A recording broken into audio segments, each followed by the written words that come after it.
মধ্যপ্রাচ্যের যুদ্ধ পরিস্থিতি আরও ভয়াবহ রূপ নিয়েছে। পঞ্চম দিনের সংঘাতে আকাশে ব্যালিস্টিক ক্ষেপণাস্ত্র, সমুদ্রে সাবমেরিন হামলা আর সীমান্তে স্থল অভিযান সব মিলিয়ে রক্তক্ষয়ী যুদ্ধ দিন দিন বিস্তৃত হচ্ছে। ইরান, ইসরায়েল ও যুক্তরাষ্ট্রের সরাসরি হামলা, পাল্টা হামলায় নিহতের সংখ্যা হাজার ছাড়িয়েছে। বুধবার একদিনে অন্তত 1000 স্থাপনায় হামলা চালায় যুক্তরাষ্ট্র। এর পাল্টা জবাবে মার্কিন ঘাঁটি ও বিভিন্ন কনসুলেটে হামলা চালায় ইরান। বিস্তারিত জানাচ্ছেন আসিফুর রহমান সাগর।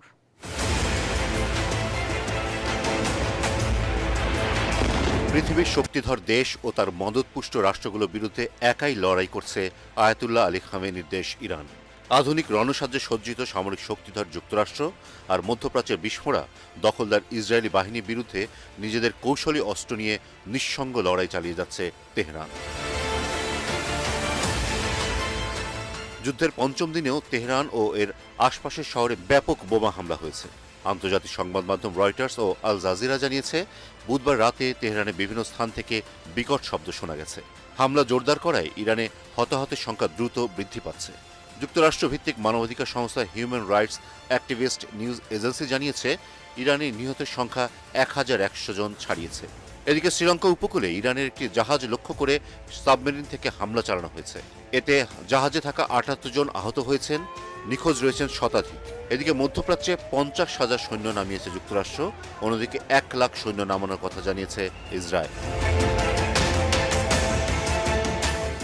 যুক্তরাষ্ট্রের ব্যাপক হামলার বিরুদ্ধে দাঁড়িয়ে পাল্টা হামলা চালিয়েছে ইরান। দেশের ইসলামিক রেভলিউশনারি গার্ড কর্পস দাবি করেছে, তারা ইসরায়েলের গুরুত্বপূর্ণ বিমান ঘাঁটি ও রাডার সিস্টেমে আঘাত হেনেছে। বুধবার রাতে ইসরায়েলের রাজধানী তেল আবিব ও বেন গুরিয়ান আন্তর্জাতিক বিমানবন্দরে দফায় দফায় ব্যালিস্টিক ক্ষেপণাস্ত্র ছুঁড়েছে ইরান। এদিকে মার্কিন প্রেসিডেন্ট ডোনাল্ড ট্রাম্প বলেছেন, তেহরানের সামরিক সক্ষমতা দিন দিন কমে আসছে। এর জবাবে ইরানের রেভলিউশনারি গার্ড কর্পস জানিয়েছে, উন্নত অস্ত্রগুলো এখনও তাদের মজুদে রয়েছে। মধ্যপ্রাচ্যে বিভিন্ন মার্কিন ঘাঁটি ও ইসরায়েলকে লক্ষ্য করে ক্রুজ ক্ষেপণাস্ত্র হামলা অব্যাহত রেখেছে ইরান।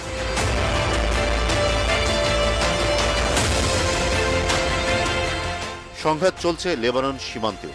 ইরান সমর্থিত হিজবুল্লাহ উত্তর ইসরায়েলে রকেট হামলা ছোঁড়ার পর লেবাননে ব্যাপক বিমান হামলা চালিয়েছে ইসরায়েল।